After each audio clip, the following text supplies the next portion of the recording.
បាទជំរាបសួរពុកម៉ែបងប្អូនបាទថ្ងៃនេះយើងនាំអារម្មណ៍បងប្អូនមកទស្សនានៅទំនប់ខាងសាលាតាអនបាទ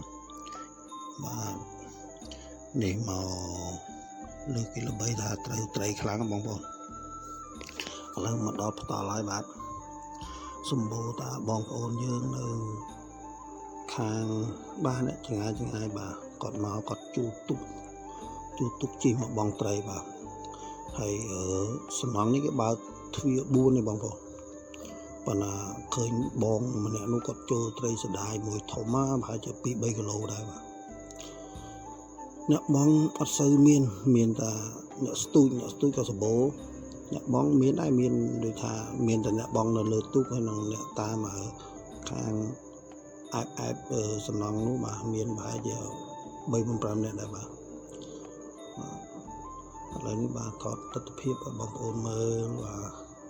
យើងដល់ខែវស្សានេះបាទទឹកច្រើនបងប្អូនបាទគេបើកពហិទៅក្រោមទៅខាងលើបាក់រែកបាទហើយខ្ញុំមកមួយប្រពន្ធខ្ញុំដែរបងប្អូនហើយទីតាំងនេះនៅស្ថិតនៅខាងយើងសាលាតាអនបាទយើងជិះខាងដូនទាវក៏បានជិះតាមខាងនារាក៏បានបាទ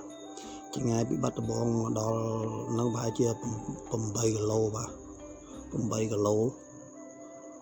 បាទប្រហែលណាបងប្អូនបើខ្ញុំជិះរឿងយូរដែរប្រហែលជាហ្នឹងហើយបើមិន8ប្រហែលជា10 គីឡូហ្នឹងហើយបាទប៉ុណ្្នឹងហើយបាទឥឡូវមើលទស្សនភាពបងប្អូននេះឃើញបងប្រុសគាត់បងនៅលើទឹកត្រូវបងប្អូនត្រូវមែនតេនមកបាទមកសំណាញ់សក្បោះច្រើនបាទត្រូវច្រើនក៏ត្រូវតែកដាលបងប្អូននៅគៀនអត់ត្រូវទេនៅគៀនត្រូវតែកដាលសម្បូរបាទគៀនយើងរី1-2បើថានៅកដាលនេះដល់ហើយបងប្អូនសំណាញ់សក្បោះហ្មងបាទសម្បូរត្រីសបាទត្រីសហើយនឹងត្រីរៀលក៏សម្បូរដែរបាទហើយវីដេអូបងប្អូនហ្នឹងមានតែប៉ុណ្ណេះឯងបាទជួបគ្នាវីដេអូក្រោយអរគុណបងប្អូនបាទ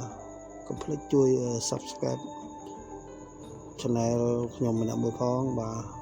ជូនពរបងប្អូនមានសុខភាពល្អបាទជួបគ្នាវីដេអូក្រោយអរគុណបាទជម្រាបលាបាយ